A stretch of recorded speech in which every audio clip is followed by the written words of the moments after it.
Why do 65% of MetaQuest 3 users love playing Steam VR games? Let's find out how you can join them. First up, let's connect wirelessly using AirLink. Step 1.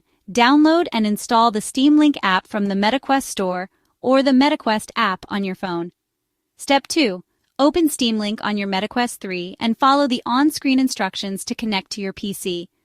And finally, Step 3. Once connected, open Steam VR on your PC and you're all set to play Steam VR games on your Quest 3. Prefer a wired connection? No problem. Step 1. Connect your MetaQuest 3 to your PC using a high-quality USB-C cable. Step 2.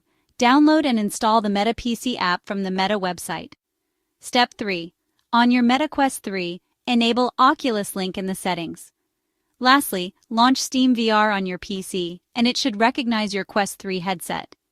And there you have it. 2 easy ways to connect your MetaQuest 3 to Steam.